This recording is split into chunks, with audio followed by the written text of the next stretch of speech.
أعوذ بالله من الشيطان الرجيم. بسم الله الرحمن الرحيم.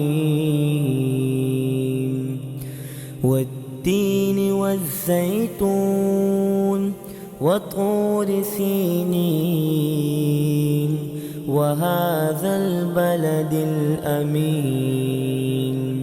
لقد خلقنا الإنسان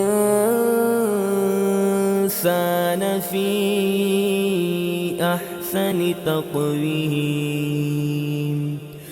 ثم رددناه أسفل سافلين إلا الذين آمنوا وعملوا الصالحات فلهم أجر غير ممنون.